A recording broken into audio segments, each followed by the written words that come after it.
منبر نور پر جلو فرما باوقار مقتدر علماء کرام، معزز سامعین، السلام علیکم ورحمۃ اللہ وبرکاتہ۔ الحمد للہ رب العالمین، والصلاة والسلام على سید الانبیاء والمرسلین وعلى آلہ واصحابہ اجمعین، اما بعد، فاعوذ باللہ من الشیطان الرجیم، بسم اللہ الرحمن الرحیم۔ الذی خلق الموت والحیاة لیبلوکم ایکم احسن عملا۔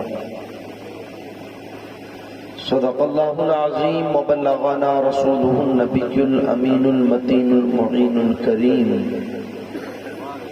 ونحن على ذلك لمن الشاہدین والشاکرین والذاکرین، والحمد للہ رب العالمین۔ آئیے سب سے پہلے ہم اور آپ مل کر گنبد خضرا میں آرام فرمانے والے آقا حضور رحمت عالم مجسم، دائی حلیمہ کے حلیم، امت کے غمخوار، غریبوں کے غم گسار، نائب پروردگار جناب احمد مجتبی محمد مصطفیٰ صلی اللہ تعالی علیہ وسلم کی بارگاہ مقدسہ میں بڑے ہی ادب و احترام کے ساتھ درود و سلام کا نذرانہ عقیدت پیش کریں، بڑے باواز بلند، اللہم صلی علی سیدنا و مولانا محمد مبارک وسلم، صلاۃ و سلام علیک یا رسول اللہ صلی اللہ تعالی علیہ وسلم۔ اللہ تعالیٰ کا بے پناہ احسان و کرم ہوا کہ اس پروردگار عالم نے اپنی خاص توفیق سے ہم اور آپ تمامی لوگوں کو آج یہاں اپنے اور اپنے پیارے حبیب صلی اللہ تعالی علیہ وسلم کے ذکر کے حوالے سے جمع فرمایا۔ آج کی یہ پاکیزہ تقریب جس میں ہم اور آپ حاضری کی سعادت حاصل کیے ہوئے ہیں، یہ مرحومہ کے ایصال ثواب کے حوالے سے ان کے گھر والوں نے انعقاد پذیر کی ہے۔ دعا کرتے ہیں پروردگار عالم اس پاکیزہ محفل کو اپنی بارگاہ میں قبول فرمائے، اور اس پاکیزہ محفل کے صدقے طفیل اللہ تبارک و تعالی مرحومہ کی بلا حساب و کتاب مغفرت فرمائے۔ کافی دیر سے آپ لوگ بیٹھے ہوئے ہیں اور مجھ سے پہلے آپ لوگوں نے خطابات بھی سماعت کیے اور بلبل باغ مدینہ کی زبانی نعت و منقبت کے اشعار بھی سماعت کیے۔ چند گزارشات میں بھی آپ لوگوں کی سماعتوں کی دہلیز پر لے کر کے حاضر ہوا ہوں۔ دعا ہے پروردگار عالم مجھے حق کہنے، آپ کو حق سننے اور حق پر عمل کرنے کی توفیق عطا فرمائے۔ یاد رکھیے گا دوستوں، جو کوئی بندہ اس دنیا میں آیا ہے اسے ایک نہ ایک دن اس دنیا سے جانا ہے، چاہے کوئی مانے یا نہ مانے، اس لیے کہ اللہ کا قرآن کہتا ہے کل نفس ذائقۃ الموت، ہر نفس کو موت کا مزہ چکھنا ہے۔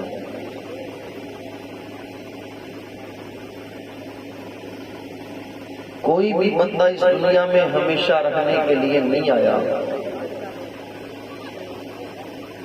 بلکہ ہمارے علماء تو یہاں تک فرماتے ہیں کہ لوگوں، یہ دنیا ایک مسافر خانے کی طرح ہے۔ کہ جس طریقے سے مسافر کھانے میں 2 آتے ہیں 4 جاتے ہیں، 4 جاتے ہیں 5 نکلتے ہیں، کوئی ہمیشہ مسافر کھانے میں رہنے کے لیے نہیں جاتا، بس اسی طریقے سے یہ دنیا ہے کہ ایک زمانہ وہ تھا کہ ہمارے باپ دادا یہاں رہتے تھے، آج وہ چلے گئے، ہم یہاں رہتے ہیں۔ ایک وقت وہ آئے گا کہ ہم بھی یہاں سے چلے جائیں گے، ہماری اولادیں رہیں گی۔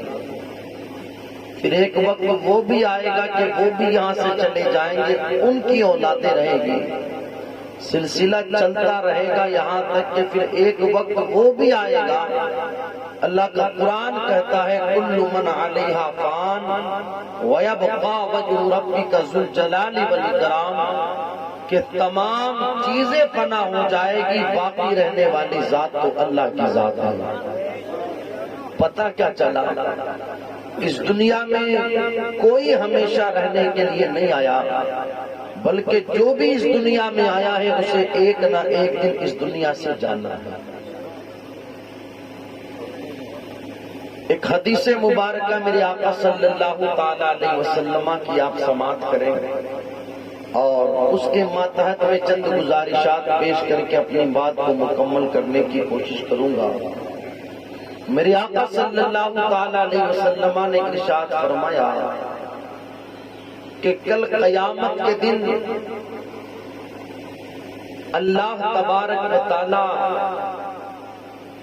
5 چیزوں کے بارے میں بندے سے حساب لے گا، اور جب تک کوئی بندہ 5 چیزوں کے بارے میں اللہ کی بارگاہ میں حساب نہ دے سکے گا، اس وقت تک اس بندے کو اللہ کی بارگاہ سے ہٹنے نہیں دیا جائے گا۔ پوچھا گیا یا رسول اللہ علیہ الصلوۃ والسلام آخر وہ 5 چیزیں کون سی ہیں کہ جن کے بارے میں اللہ تبارک و تعالیٰ بندے سے حساب لے گا؟ یاد رکھیے گا، کوئی یہ نہ سوچے ہم دنیا میں آ گئے ہیں، اب جیسے چاہیں ویسے رہیں، جو چاہیں وہ کھائیں، جو چاہیں وہ پیئیں، جو چاہیں وہ پہنیں، اور جیسے چاہیں ویسے زندگی گزاریں، ہم سے کوئی پوچھ تاچھ کرنے والا نہیں۔ اللہ کا قرآن کہتا ہے ثم لتسألن یومئذ عن النعیم، بندے سے اللہ تعالیٰ ہر نعمت کے بارے میں سوال کرے گا۔ تو کوئی اس غلط فہمی کا شکار نہ ہو اب ہم دنیا میں آ گئے ہیں، ہماری مرضی کے مطابق ہم جیسے چاہیں ویسے اپنی زندگی گزارے، نہیں، بلکہ اگر بندہ مسلمان ہے، اس نے مصطفیٰ جان رحمت صلی اللہ تعالی علیہ وسلم کا کلمہ پڑھا ہے تو اس کی زندگی اس کی مرضی کے مطابق نہیں گزرے گی، بلکہ اس کی زندگی مصطفیٰ کی شریعت کے مطابق گزرے گی۔ میرے نبی نے ارشاد فرمایا کل قیامت کے دن اللہ تعالیٰ 5 چیزوں کے بارے میں بندے سے حساب لے گا، اور جب تک کوئی بندہ ان 5 چیزوں کا حساب اللہ کی بارگاہ میں نہ دے دے گا، اس وقت تک اس بندے کو خدا کی بارگاہ سے ہٹنے نہیں دیا جائے گا۔ پوچھا گیا وہ 5 چیزیں کون سی ہیں؟ ارشاد فرمایا میرا اللہ پہلا سوال کرے گا بندے سے، اے بندے بتا تو نے عمر کہاں گزاری؟ پہلا سوال ہوگا، پہلا سوال تو نے عمر کہاں گزاری، زندگی کہاں گزاری؟ ہم اور آپ بیٹھ کر کے ذرا تھوڑی دیر کے لیے اس چیز پر غور و فکر کریں کہ کل قیامت کے دن جس وقت اللہ ہم سے یہ سوال کرے گا کہ بندے بتا تو نے اپنی زندگی کہاں گزاری، تو اس وقت ہمارے پاس کیا جواب ہوگا؟ آج جن لوگوں کی زندگی معاذ اللہ مصطفیٰ جان رحمت صلی اللہ تعالی علیہ وسلم کی نافرمانیوں میں، آج جن کی زندگی اللہ تبارک و تعالیٰ کی نافرمانیوں میں گناہوں کے اندر گزر رہی ہے، وہ اللہ کی بارگاہ میں اس سوال کا کیا جواب دیں گے کہ جس وقت میرا اللہ فرمائے گا بندے بتا تم نے اپنی زندگی کہاں گزاری؟ حالانکہ جن لوگوں نے اپنی زندگی عبادت میں گزاری ہے نا، عبادت میں وہ بھی خدا کی بارگاہ میں خدا کے سوالوں کا جواب نہیں دے پائیں گے۔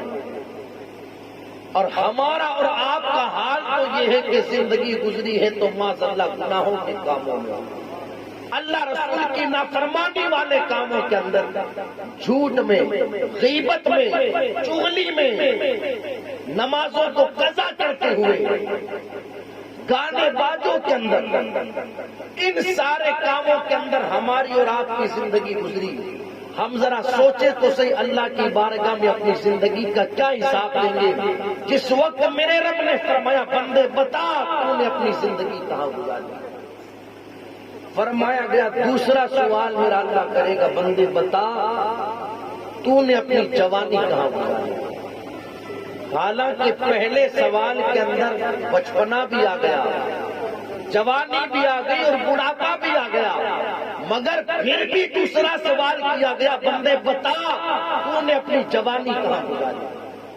محدثین فرماتے ہیں کہ اس دوسرے سوال سے جوانی کی اہمیت کا پتہ چلتا ہے کہ اللہ کی بارگاہ میں ایک بندے کے جوانی کی اہمیت کیا ہے۔ فرمایا گیا کہ جب کوئی جوان اللہ کی بارگاہ میں سچی توبہ کرتا ہے تو اللہ تعالیٰ آسمانوں میں قندیلیں روشن فرماتا ہے، فرشتے عرض کرتے ہیں مولا آج آخر کیا وجہ ہے آسمانوں میں قندیلوں کو روشن کیا گیا؟ میرا رب فرماتا ہے فرشتوں آج میرے بندوں میں سے فلاں جوان بندے نے میری بارگاہ میں سچی توبہ کر لی ہے۔ فرمایا گیا جب کوئی جوان جوانی کے اندر خدا کی بارگاہ میں 2 رکعت نفل نماز ادا کرتا ہے تو اس کا یہ 2 رکعت نفل پڑھنا بڑھاپے کے اندر 100 رکعت نفل پڑھنے سے بہتر ہے۔ یہ جوانی کی اہمیت ہے خدا کی بارگاہ میں، اس لیے فرمایا گیا کہ دوسرا سوال اللہ کرے گا بندے بتا تو نے اپنی جوانی کہاں گزاری۔ وہ جوان خدا کی بارگاہ میں اس سوال کا کیا جواب دیں گے کہ جن کی جوانی گزری اللہ رسول کی نافرمانی میں، جن کی جوانی گزری سنیما خانوں میں، جن کی جوانی گزری معاذ اللہ موبائلوں کی اسکرینوں پر فلمیں دیکھنے میں، جن کی جوانی گزری جوئے کھیلتے ہوئے، جن کی جوانی گزری شراب خانوں کے اندر، نشوں کے اڈوں پر، وہ خدا کی بارگاہ میں اس سوال کا کیا جواب دیں گے جب میرے رب نے پوچھا کہ بندے بتا تو نے اپنی جوانی کہاں گزاری۔ تیسرا سوال میرا اللہ فرمائے گا بندے بتا تو نے مال کہاں سے کمایا۔ کوئی یہ نہ سوچے کہ بس اب ہم دنیا میں آ گئے ہیں مال آنا چاہیے چاہے جہاں سے آئے، نہیں، قیامت میں پوچھا جائے گا تو نے مال کہاں سے کمایا، حلال کے ذریعے مال کمایا یا حرام کے ذریعے۔ پوچھا جائے گا مال کہاں سے کمایا۔ چوتھا سوال ہوگا بندے بتا اس کمائے ہوئے مال کو تو نے خرچ کہاں کیا،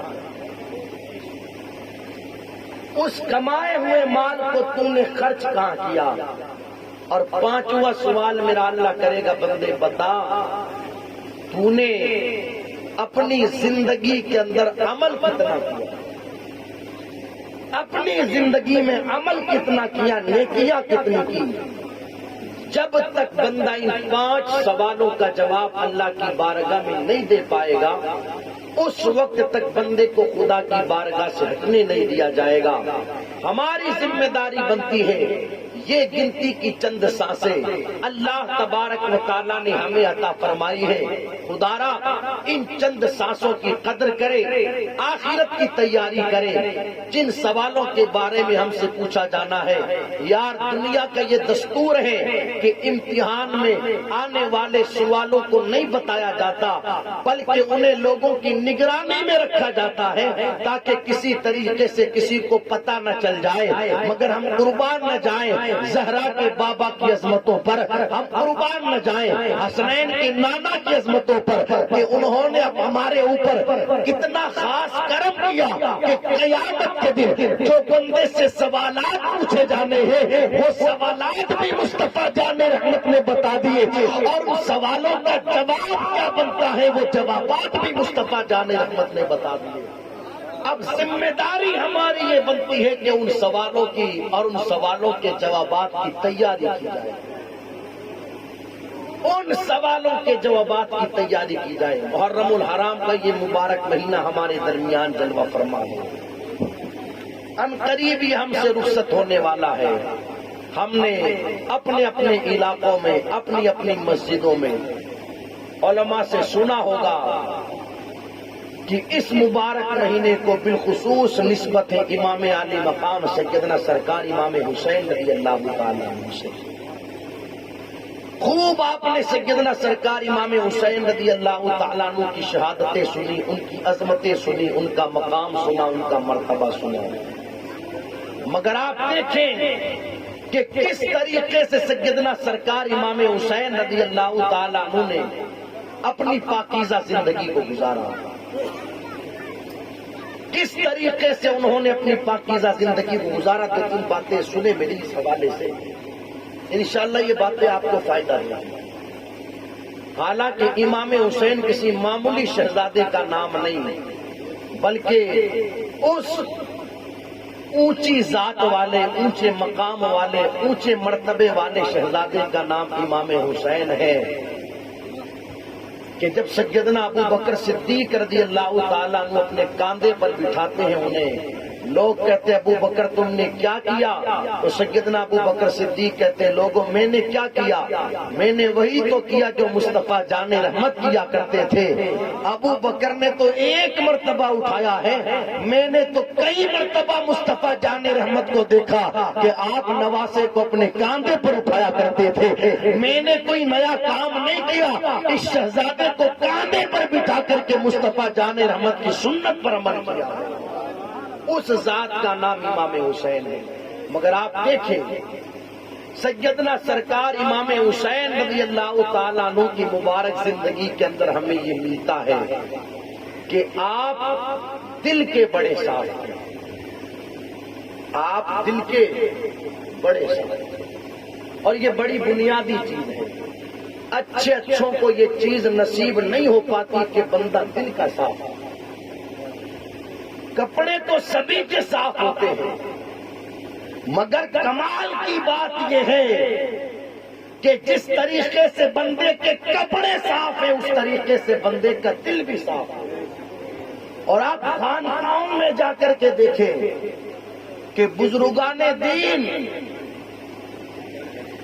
دہلیز پر آنے والوں کے کپڑوں کی صفائی پر محنت نہیں کرتے ہیں، بلکہ دہلیز پر آنے والوں کے دلوں کی صفائی پر محنت کیا کرتے ہیں۔ اللہ والوں کے یہاں دل کی صفائی پر محنت ہوتی ہے۔ بڑی بنیادی چیز کا نام دل کا صاف ہو جانا ہے، بڑی بنیادی چیز کا نام۔ امام اہل سنت سیدی سرکار اعلیٰ حضرت نے جب دعا مانگی نا تو اس شان سے دعا مانگی، چمک اس سے پاتے ہیں سب پانے والے، میرا دل بھی چمکا دے چمکا دے۔ اس لیے کہ ان کو معلوم تھا کامیابی یہ نہیں ہے کہ کسی کا کپڑا چمک جائے، ارے کامیابی تو یہ ہے کہ بندے کا دل چمک جائے۔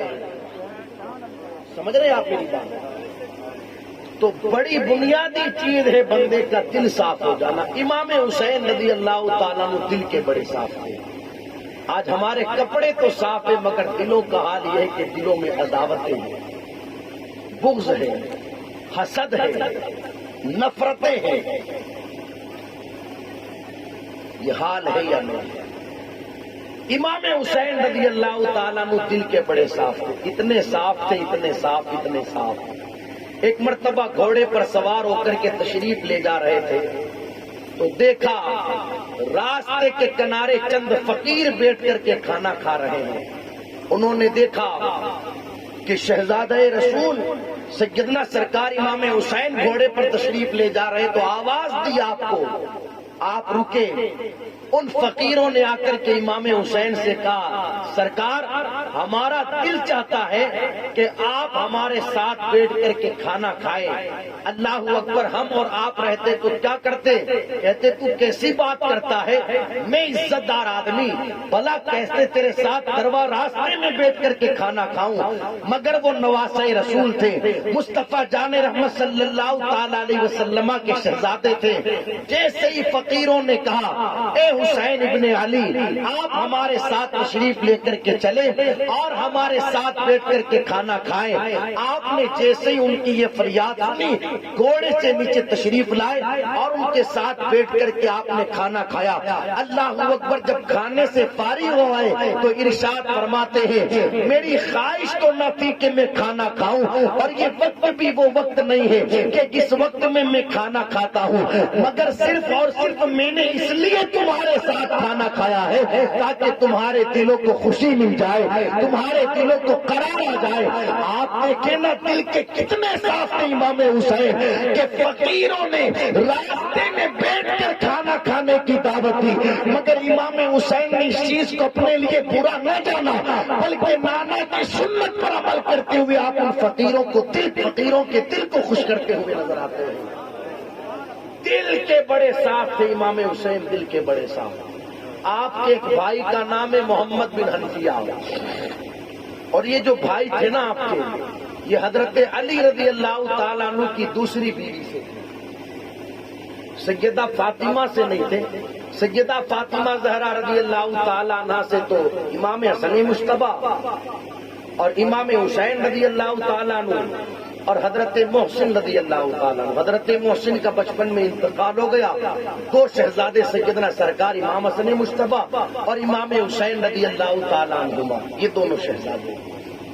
تو یہ جو محمد بن حنفیہ تھے یہ دوسری بیوی سے تھے۔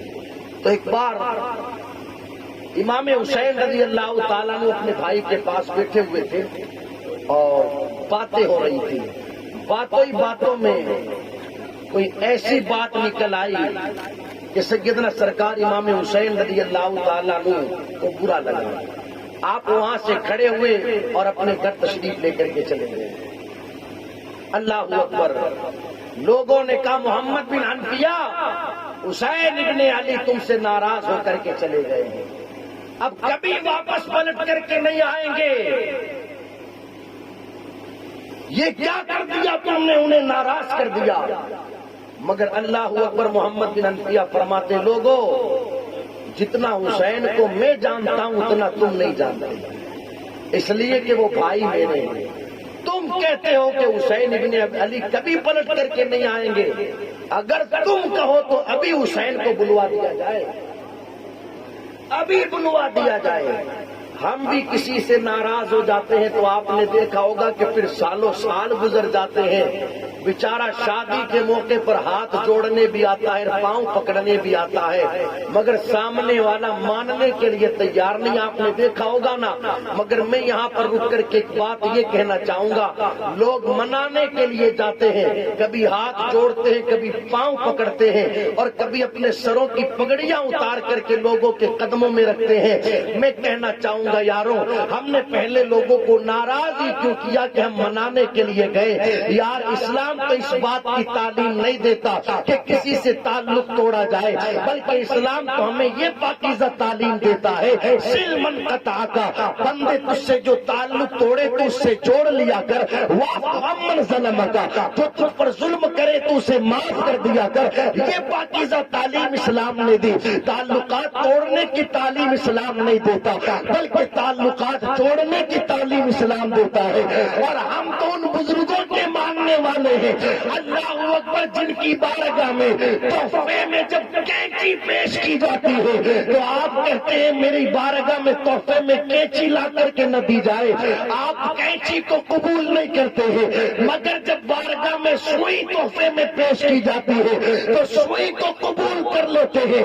پوچھا گیا سرکار کینچی تحفے میں دی گئی تو قبول نہیں کیا، سوئی دی گئی تو قبول کر لیا۔ فرماتے کینچی کا کام کاٹنا ہے، سوئی کا کام جوڑنا ہے۔ ہمارے یہاں تعلقات کاٹے نہیں جاتے، ٹوٹے ہوئے تعلقات جوڑ دیے جاتے ہیں۔ ہم تو ان کے ماننے والے ہیں جن کے یہاں سے ہمیں یہ ذہن ملتا ہے، یہ سوچ ملتی ہے، یہ فکر ملتی ہے۔ پہلے تعلقات توڑے کیوں گئے؟ اور خیر، اب جب کوئی منانے کے لیے گیا ہے تو سامنے والے کی یہ ذمہ داری بنتی ہے، آپ کے پاس کوئی منانے کے لیے آیا ہے نا تو خدا را مان جائیں، مان جائیں۔ لوگ ہاتھ جوڑتے ہیں، پاؤں پکڑتے ہیں، اپنے سروں کی پگڑیاں تک رکھ دیتے ہیں، مگر سامنے والا ماننے کے لیے تیار نہیں۔ معذاللہ، ایسا نہیں ہونا چاہیے۔ اگر کوئی منانے کے لیے آیا ہے تو مان جائیں۔ اور میں تو کہوں گا اسلام ہمیں یہ تعلیم دیتا ہے کہ سامنے والا منانے کے لیے آئے اس سے پہلے ہم چلے جائیں منانے۔ اب آپ دیکھیں، جس امام حسین رضی اللہ تعالیٰ عنہ کے نانا کا ہم کلمہ پڑھتے ہیں، جس امام حسین رضی اللہ تعالیٰ عنہ کی محبتوں کا ہم دعویٰ کرتے ہیں، جن کی غلامی کا دعویٰ کرتے ہیں، زندگی دیکھیں آپ ان کی۔ محمد بن حنفیہ کہتے، تم کہتے ہو کہ حسین کبھی پلٹ کر کے نہیں آئیں گے، مگر میں کہتا ہوں کہ تم کہو تو ابھی حسین کو بلوا دیا جائے۔ اللہ اکبر۔ خط لکھا محمد بن حنفیہ نے امام حسین کو، خط میں کیا لکھا؟ حسین، تمہارے بابا بھی علی ہیں اور میرے بابا بھی علی ہیں، اس بات میں ہم دونوں برابر ہیں۔ تمہارے بھی والد کا نام علی، میرے بھی والد کا نام علی، اس بات میں ہم دونوں برابر ہیں، مگر حسین تمہاری امی کا نام فاطمہ ہے اور میری ماں فاطمہ نہیں۔ میری ماں اپنی ساری عظمتیں بھی جمع کر لے پھر بھی آپ کی ماں کی عظمتوں کو نہیں پہنچ سکتی۔ اس حساب سے آپ مرتبے میں مجھ سے بڑے ہیں اور نانا جان کا فرمانے عالی شان ہے، جب دو لوگوں میں انبن ہو جائے تو جو منانے میں پہل کرتا ہے کل قیامت کے دن اللہ اس بندے کو پہلے جنت میں داخل فرمائے گا۔ اے حسین ابن علی، میں یہ چاہتا ہوں کہ جب آپ مجھ پر فضیلت رکھتے ہیں تو کل قیامت کے دن بھی جنت میں آپ تشریف لے جانے میں مجھ پر فضیلت رکھے۔ جیسے ہی یہ خط میرے حسین کی بارگاہ میں پہنچا، آپ نے خط کو پڑھا، خط کو پڑھ کر کے آپ محظوظ ہوئے اور فوراً اپنے بھائی محمد بن حنفیہ کے پاس تشریف لے کر کے آ گئے۔ آپ دیکھیں نا دل کے کتنے صاف تھے امام حسین، صرف خط کو پڑھا اور خط کو پڑھ کر کے بھائی سے ملنے کے لیے آ گئے۔ ذمہ داری بنتی ہے، ذمہ داری، دل کو صاف کیا جائے، دل کو صاف۔ اور دیکھیں سیدنا سرکار امام حسین رضی اللہ تعالیٰ عنہ پریشان حال لوگوں کی مدد کرنے والے تھے۔ ہاں، اور مدد کا انداز بھی بڑا نرالا تھا۔ یہاں تو حال یہ ہے کہ مدد بھی کی جاتی ہے اور لوگوں میں پرچار بھی کیا جاتا ہے، اور اب تو حال یہ کہ مدد بعد میں ہوتی ہے، پہلے پرچار والوں کو بلوا لیا جاتا ہے۔ استغفر اللہ۔ لقمان حکیم کا نام آپ نے سنا ہوگا۔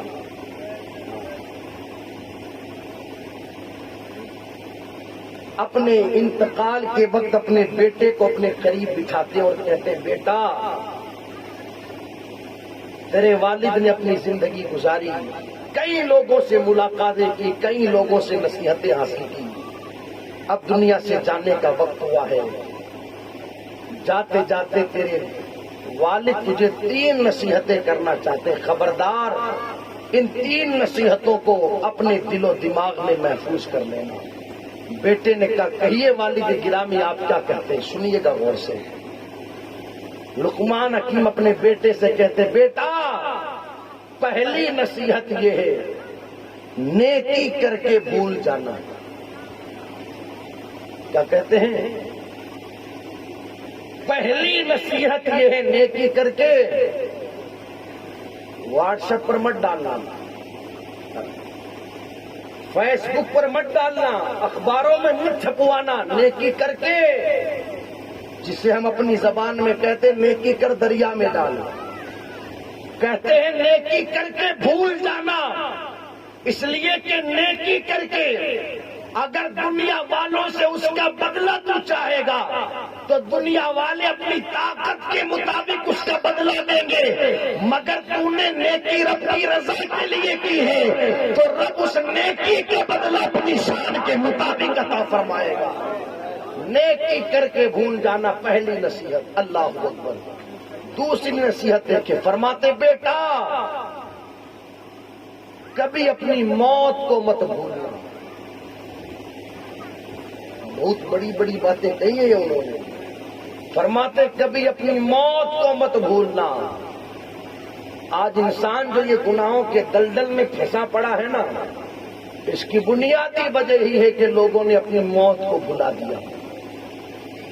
ہاں، اس لیے کہ جب موت لوگوں کے ذہنوں میں رہتی ہے تو پھر قدم بعد میں اٹھتا ہے، اللہ اکبر، موت کا خیال بندے کو پہلے آ جاتا ہے۔ اور فرماتے بیٹا تیسری نصیحت یہ ہے کبھی اللہ کو مت بھولنا۔ تو خیر عرض یہ کر رہا تھا، امام حسین رضی اللہ تعالیٰ عنہ لوگوں کی مدد کیا کرتے تھے، اور مدد کرنے کا انداز بڑا نرالا تھا۔ ایک مرتبہ ایک حاجت مند پریشان حال امام حسین رضی اللہ تعالیٰ عنہ کے دروازے پر آیا اور اس نے خط لکھا۔ خط میں یہ لکھا، نواسے رسول حسین ابن علی میں بڑا پریشان ہوں، کئی دن ہو گئے، میرے بچے بھی بھوکے ہیں، میں بھی بھوکا ہوں، میرے پاس اب سودے کے لیے عزت کے سوا کچھ بھی نہیں بچا، آپ میری پریشانی کو دور فرمائیں۔ اندر خط گیا، خط کا جواب آنے میں تاخیر ہوئی تو جو پریشان حال دروازے پر آیا تھا اس نے سوچا شاید خط کا جواب نہیں ملے گا، تو اس نے دوسرا خط لکھا اور اس خط میں یہ لکھا، اگر ایسے ہی چلا جاتا ہوں اور لوگوں سے کہتا ہوں کہ بہت کچھ ملا تو یہ جھوٹ ہوگا، اور اگر یہ کہتا ہوں کہ وہاں سے کچھ نہیں ملا تب بھی لوگ کہیں گے ایسا ہو ہی نہیں سکتا کہ جس دہلیز سے کائنات بنا کرتی ہے اس دہلیز سے تجھے کچھ نہ ملا ہو۔ تو کہوں تو کیا کہوں؟ جب یہ دوسرا خط لکھ کر کے اس نے اندر بھجوایا تو فوراً اندر سے امام حسین رضی اللہ تعالیٰ عنہ نے 10,000 درہم بھیجے اور ایک خط لکھ کر کے بھیجا۔ اس خط میں لکھا ہوا یہ تھا، تو نے اپنے سوال کے جواب کے اندر بڑی جلدی کی، اس لیے ہم نے یہ تھوڑی سی رقم بھیجی ہے، اگر کچھ اور انتظار کرتا تو کچھ اور زیادہ تجھے دیا جاتا، مگر خیر یہ 10,000 درہم ہے، لے کر کے چلا جا۔ تو بھی بھول جانا کہ کبھی تو حسین ابن علی کے دروازے پر سوال کرنے کے لیے آیا تھا، ہم بھی بھول جائیں گے کہ ہم نے کسی کے اوپر احسان کیا تھا۔ یار دیا بھی اور دینے کا انداز دیکھے، اس سامنے والے کو شرمندگی نہ ہو، اس لیے فرما دیا تو بھی بھول جانا، ہم بھی بھول جائیں گے۔ یہ انداز تھا آپ کا لوگوں کی مدد کرنے کا۔ اسی طریقے سے سیدنا سرکار امام حسین رضی اللہ تعالیٰ عنہ کی ہم اور آپ زندگی پڑھیں دیکھیں تو ہمیں پتہ چلے گا کہ امام حسین رضی اللہ تعالیٰ عنہ کو عبادت کا بڑا شوق تھا۔ یہ آخری بات، عبادت کا بڑا شوق تھا، بڑا شوق، اتنا شوق تھا میرے حسین کو عبادت کا، اتنا شوق، اتنا شوق، اتنا شوق۔ آپ دیکھیں نا، کربلا کی سرزمین پر اگر شہادت کا جام بھی نوش کیا ہے تو اس حالت میں حسین نے نوش کیا کہ سر سجدے کے اندر۔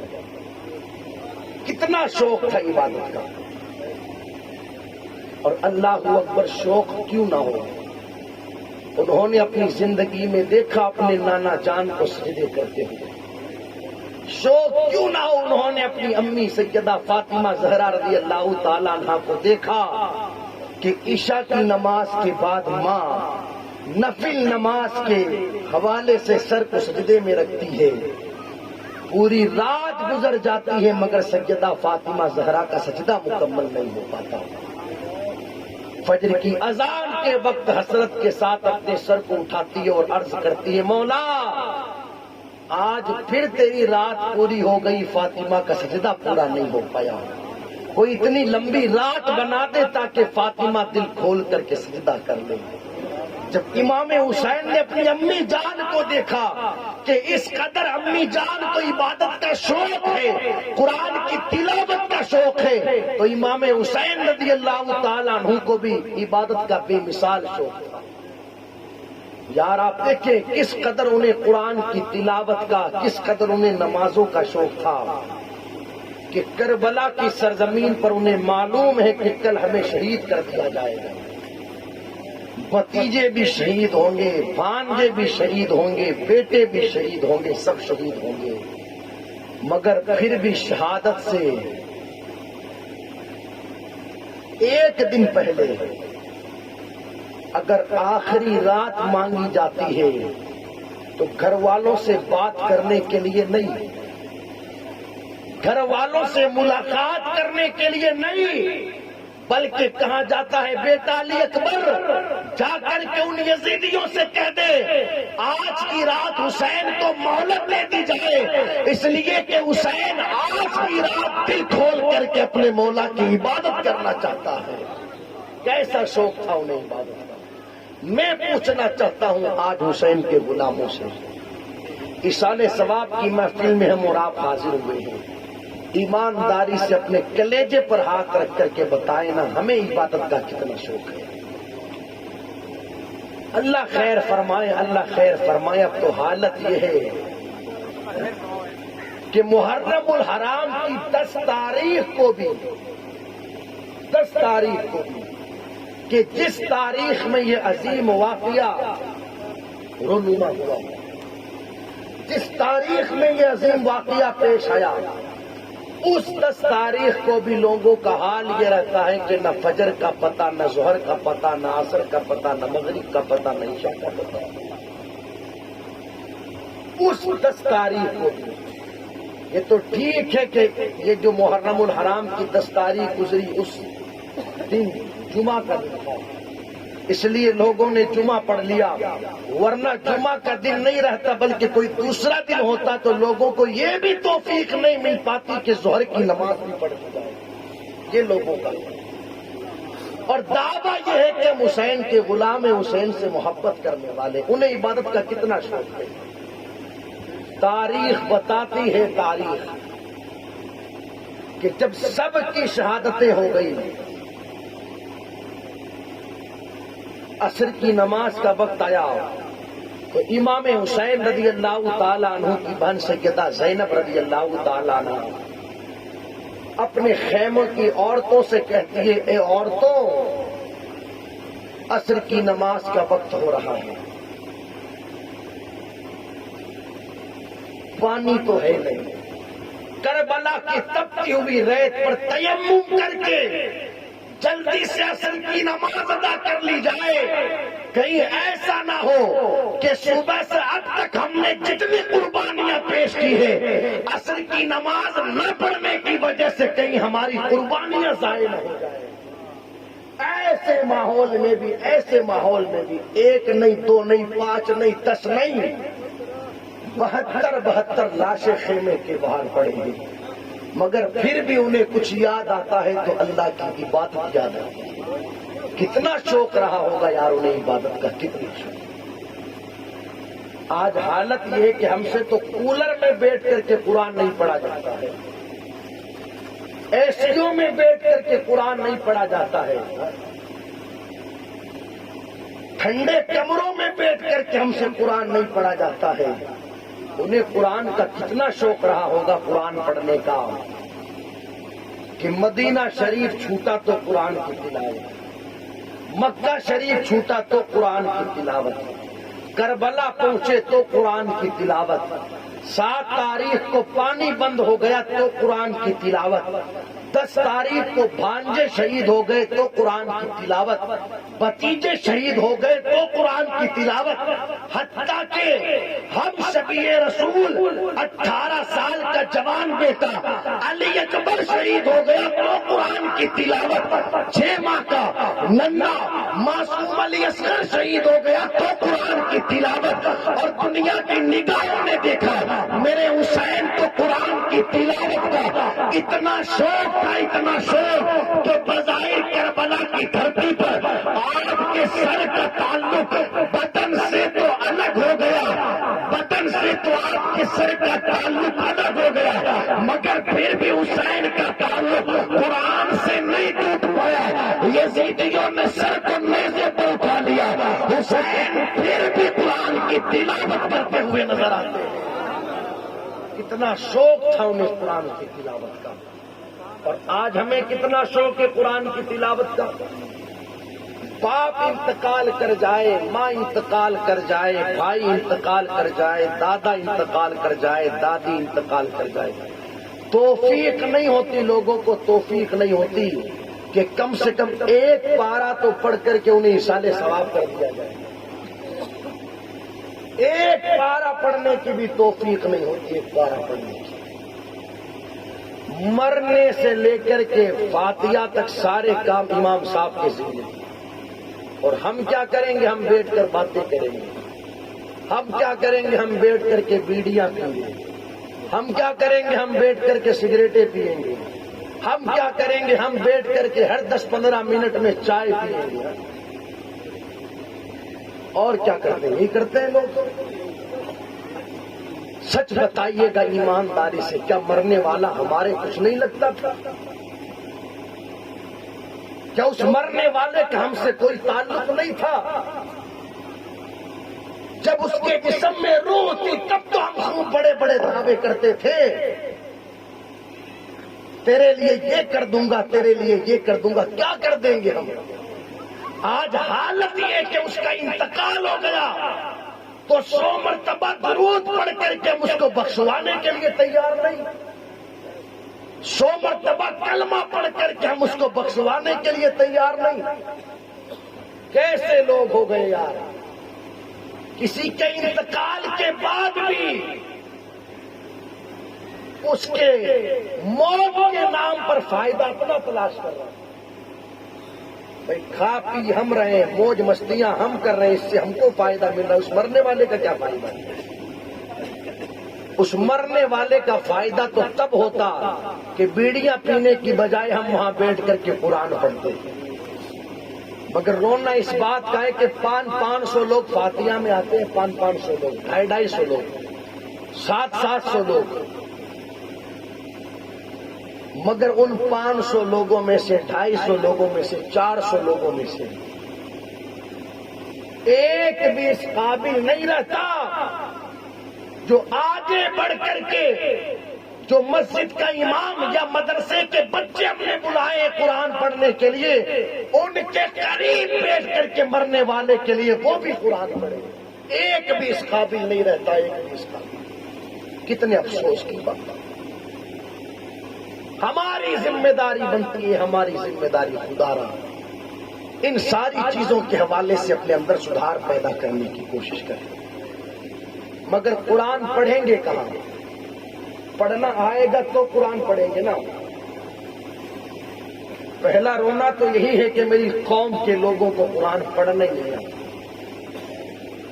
لوگ مسئلہ پوچھتے ہیں، مسئلہ امام صاحب اگر سنت نماز کی 4 رکعتوں میں ہم الحمد شریف کے بعد انا اعطینا کل کوثر پڑھ لے تو کیا نماز ہو جائے گی؟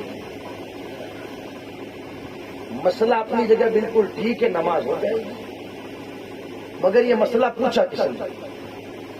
یہ مسئلہ اس نے پوچھا جس کی عمر 40 سال، عمر 50 سال، عمر 55 سال، وہ مسئلہ پوچھ رہا ہے کہ اگر سنت نماز کی 4 رکعتوں میں سورہ فاتحہ کے بعد انا اعطینا کل کوثر پڑھ لے تو کیا نماز ہو جائے گی؟ یعنی 60 سال کی عمر ہونے کو آئی، مگر نادان کو 60 سال کی عمر میں کم سے کم 2 صورتیں بھی یاد آ جائیں۔ اگر بندے نے 1 سال میں 1 صورت یاد کی ہوتی، کتنے سال میں؟ 1 سال میں صرف 1 صورت، سمجھ رہے ہیں آپ؟ اور 15 سال سے اس نے یاد کرنا شروع کیا ہوتا، 15 سال کی عمر سے، تو آج 50 سال کی عمر ہوتے ہوتے زیادہ نہیں، کم سے کم 35 صورتیں تو اسے یاد ہونی چاہیے۔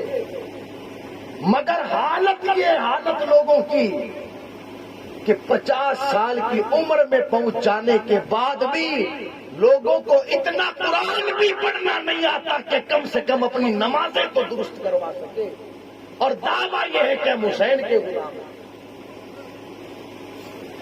ذمہ داری بنتی ہے دوستو، آج کی سال ثواب کی اس محفل میں آپ آئے ہیں، میرا پیغام آپ لوگوں سے ہی ہے، جن میرے بھائیوں کو قرآن پڑھنا نہیں آتا قرآن پڑھنا سیکھیں، اور جنہیں قرآن پڑھنا آتا ہے خدا را پابندی کے ساتھ قرآن کی تلاوت کریں، اپنے دلوں میں عبادت کا شوق پیدا کریں، عبادت کا شوق۔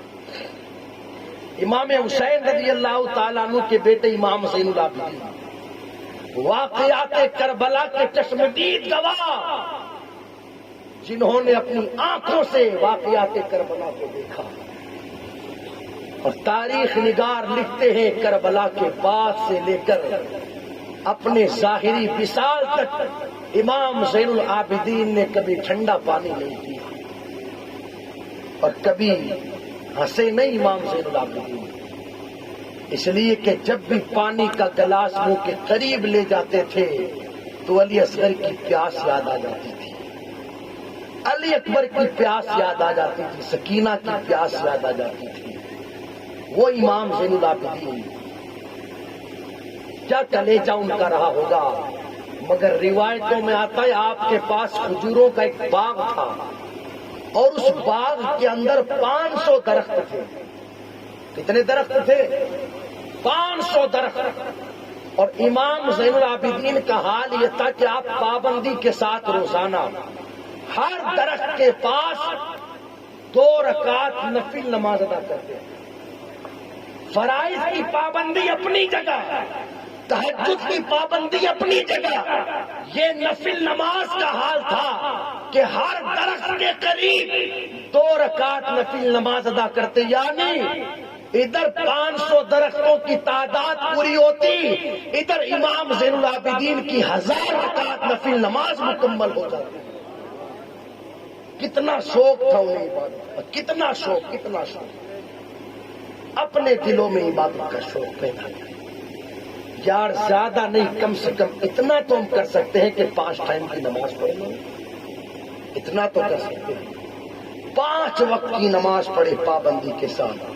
قرآن پڑھنا نہیں آتا تو قرآن پڑھنا سیکھیں، اور پڑھنا آتا ہے تو ہاتھ جوڑ کر کے میری آپ لوگوں سے گزارش ہے، خدا را پابندی کے ساتھ قرآن کی تلاوت کریں۔ اپنی زندگی کا قیمتی وقت ہم ادھر ادھر بے فالتو کاموں میں ایسے ہی ضائع کر دیتے ہیں، حالانکہ ہمیں اس وقت کی اہمیت کا، اس وقت کی قدر کا کوئی پتہ نہیں، حالانکہ وقت بڑا قیمتی ہے۔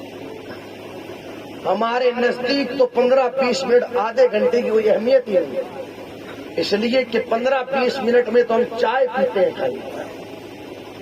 پتہ ہے نا، لوگ چائے پینے کے لیے جاتے ہیں جب دکان پر، تو ایک چائے میں سمجھتا ہوں زیادہ نہیں، کم سے کم آدھا پون گھنٹہ تو گزار ہی دیتے ہیں لوگ، اس لیے کہ پھر ساری چیزیں ہوتی ہیں نا جب چائے پینے کے لیے جاتے ہیں، پھر اخبار بھی پڑھیں گے، گاؤں کے حالات بھی معلوم کریں گے، اور صرف گاؤں کے نہیں بلکہ امریکہ کے، افغانستان کے، فلاستان کے لوگ حالات معلوم کریں گے، تو جب تک 2-4 گھنٹے، آدھا گھنٹہ، 1 گھنٹہ وہاں گزار نہ دے جب تک تو ایک چائے پوری نہیں ہوتی۔ یعنی ہماری نظر میں آدھا 1 گھنٹے کی تو کوئی اہمیت ہی نہیں ہے، لیکن میں بتاؤں آپ کو، آدھا گھنٹہ تو بہت بڑی بات ہو گئی۔ 1 منٹ کی کیا اہمیت ہے؟ 1 منٹ کی، سچ بتائیے گا، اگر میں صحیح طریقے سے سورہ اخلاص، بسم اللہ الرحمن الرحیم، قل هو اللہ احد اللہ الصمد لم یلد ولم یولد ولم یکن له کفوا احد، یہ سورہ اخلاص، اگر اس کو پڑھوں تو 1 منٹ میں کتنی بار پڑھوں گا؟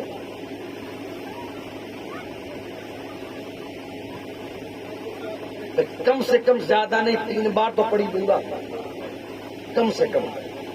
اگر ٹھیک ٹھاک مخرج کے ساتھ بندہ پڑھے سورہ اخلاص تو کم سے کم 1 منٹ میں 3 بار تو پڑھ ہی لے گا، تقریر سن لی آپ نے، میں دو چار باتیں کر رہا ہوں، آپ سے سنے توجہ سے۔ 3 بار تو بندہ کم سے کم پڑھ ہی لے گا۔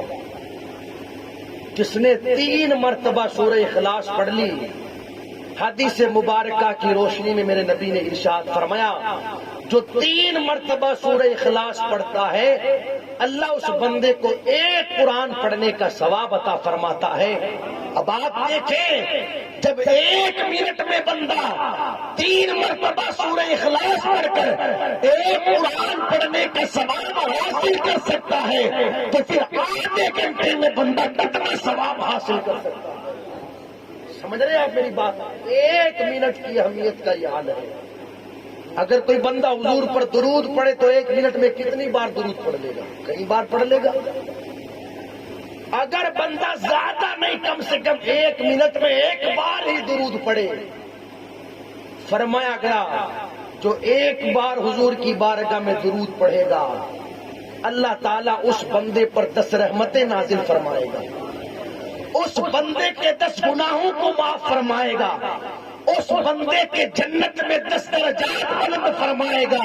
یار تیری نظر میں آدھے گھنٹے کی کوئی اہمیت نہیں، دیکھ تو صحیح، 1 منٹ کے اندر بندہ 10 رحمتیں حاصل کر رہا ہے، 10 گناہ معاف کروا رہا ہے، اور جنت جیسی جگہ پر اپنے 10 درجے بلند کروا رہا ہے۔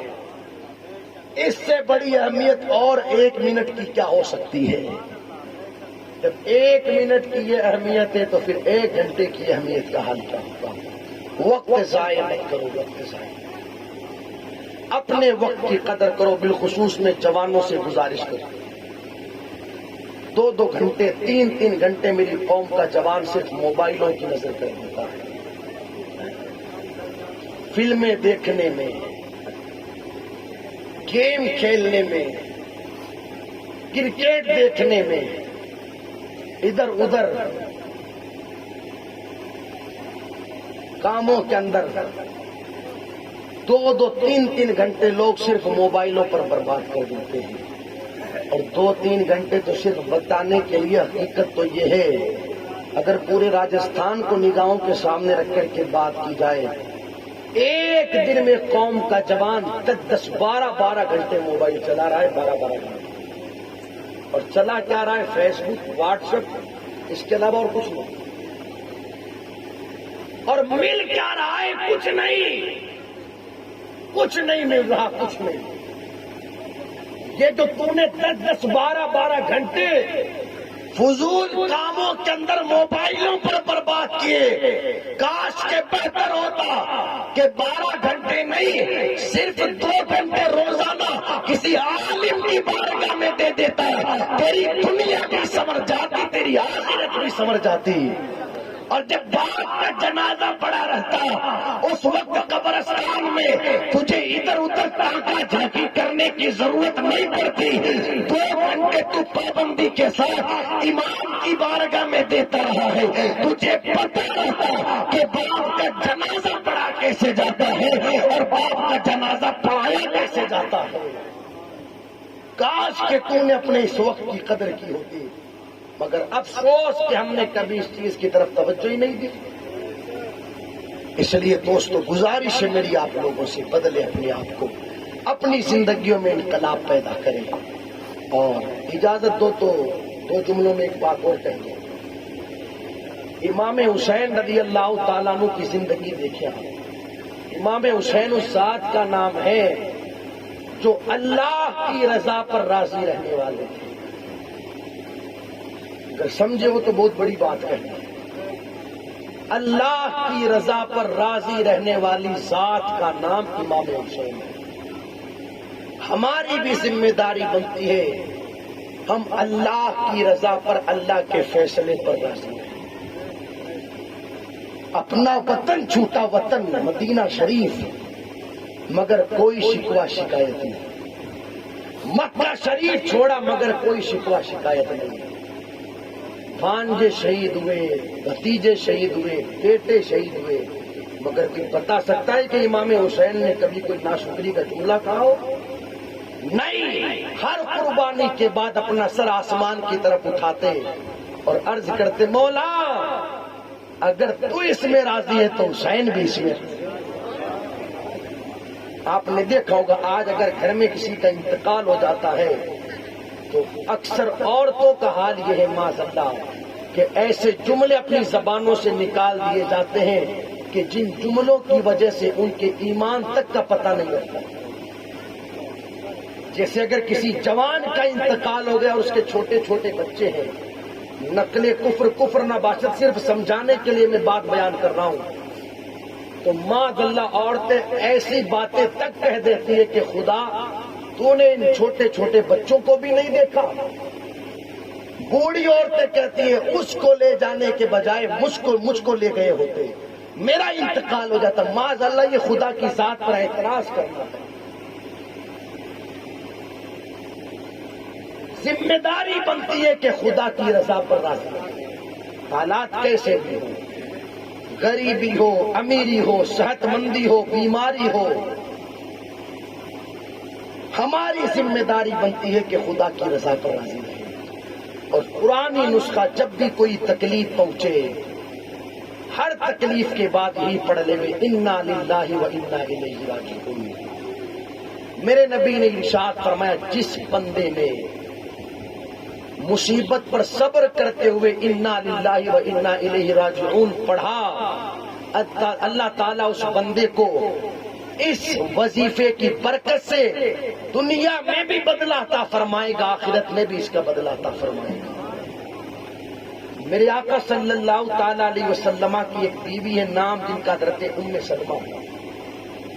ام سلمہ پہلے ابو سلمہ کے نکاح میں تھی۔ اس کے نکاح میں تھی؟ ابو سلمہ کے۔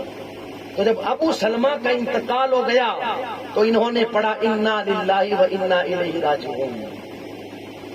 تو حضور کا فرمان تو ان کی نگاہوں کے سامنے ہی تھا کہ جب کوئی انا للہ و انا الیہ راجعون پڑھ لیتا ہے تو اللہ اس بندے کو اس سے بہتر بدلہ عطا فرماتا ہے۔ تو کہنے لگی ابو سلمہ سے بہتر کون ہوگا؟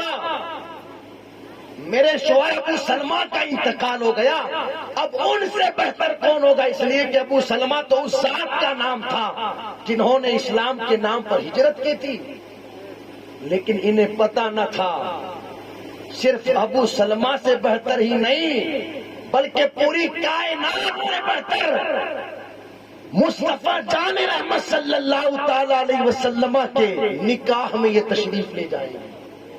ہوا یہ کہ پھر کچھ دنوں کے بعد ام سلمہ کا نکاح مصطفیٰ جان رحمت صلی اللہ تعالی علیہ وسلم کے ساتھ ہوا۔ آپ دیکھیں انہیں مصیبت پہنچی اور مصیبت پر انہوں نے پڑھا انا للہ و انا الیہ راجعون۔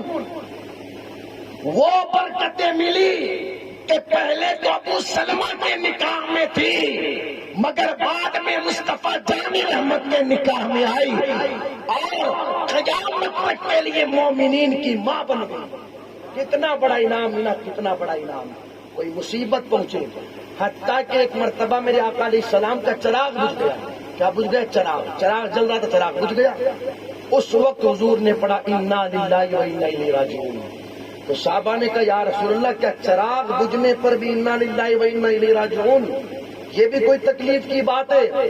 میرے نبی نے ارشاد فرمایا ہاں صحابہ، جو چیز بندے مومن کے دل کو تکلیف پہنچائے اسے مصیبت کہتے ہیں، اور ہر مصیبت پر بندے کی ذمہ داری بنتی ہے کہ وہ پڑھے انا للہ و انا الیہ راجعون۔ ہم اللہ ہی کی طرف سے ہیں اور اسی کی طرف ہمیں لوٹنا ہے، تو اللہ اس کی برکت عطا فرمائے گا۔ یہی چند گزارشات تھی جو میں نے آپ لوگوں کی سماعتوں کی دہلیز تک پہنچائی۔ ہماری ذمہ داری بنتی ہے لوگوں کی مدد کریں، اللہ کی رضا پر راضی رہیں، اپنے دل کو صاف رکھیں، بھائیوں کے حوالے سے، بہنوں کے حوالے سے، رشتہ داروں کے حوالے سے، علماء کے حوالے سے۔ اور چوتھی چیز، اپنے دلوں کے اندر عبادت کا شوق پیدا کریں۔ اللہ ہم سب کو عمل کی توفیق عطا فرمائے۔